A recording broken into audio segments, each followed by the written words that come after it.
Think of life like a video game. The goal isn't just to play, it's to survive longer, score higher. The problem is we only get one playthrough and no restarts. But what if we could learn from those who played before us?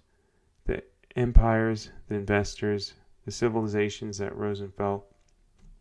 Because the truth is, our financial system has traps built into it.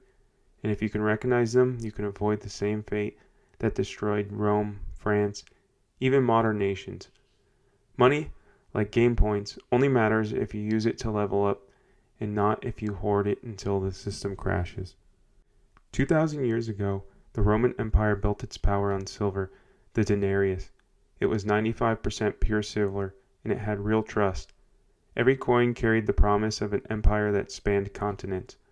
But wars are expensive, and Rome loved wars. To keep armies marching, the empires did what every empire eventually does. They borrow and they debase. At first they trim the edges of their coins, literally cutting corners. Then they mix the silver with cheaper metals. By the 3rd century, the once proud denarius contained less than 5% silver. The people noticed. Prices surged. Soldiers demand more pay. Merchants refused the currency. Inflation wasn't an accident, it was a policy.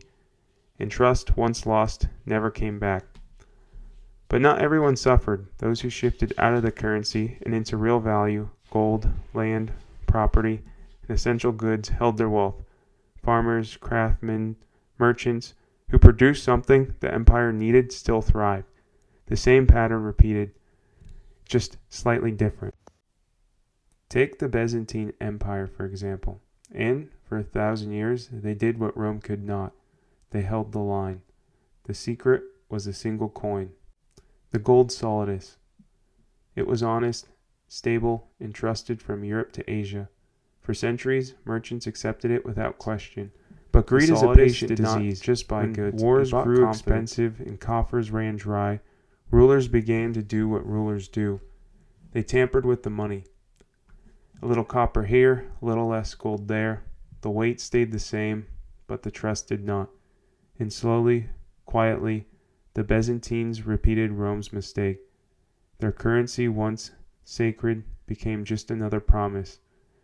Trade slowed, prices rose, and when money lost meaning, power followed. But even as empires crumbled, some people thrived. Merchants who owned fleets instead of coins, who traded in silk, grain, and spice, preserved their fortunes. Landowners who grew the need for food, oil, timber remained powerful long after mint was corrupted, and skilled artisans whose craftsmanship was prized across borders earned in real value, not in fading currency. When the solidus finally lost its shine, their wealth didn't vanish. It had already changed form, because true wealth isn't stored in money.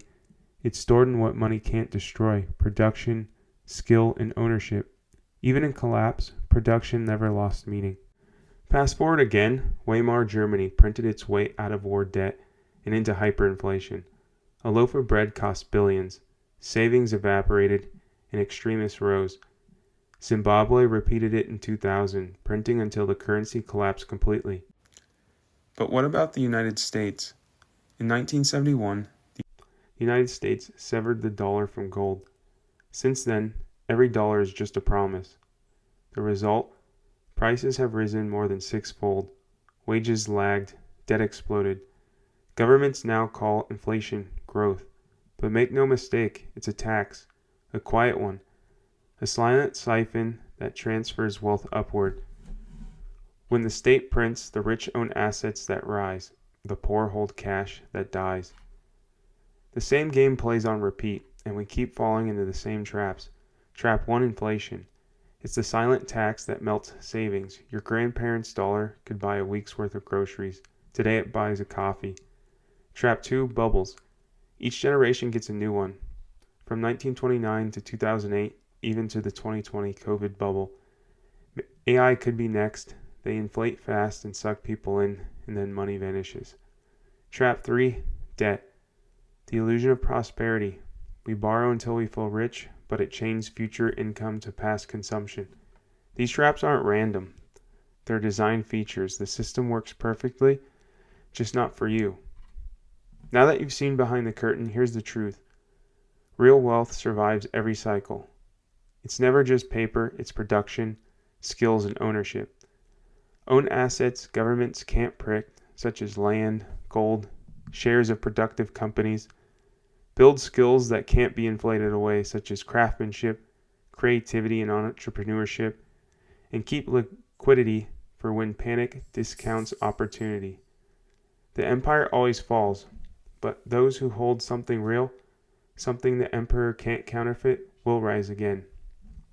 History isn't repeating, it's reminding. The collapse of money is not the exception, it's the rule. So study the pattern, learn the traps, and play the game better than those before you. Because in every age, the prepared few don't just survive collapses, they build the next empire.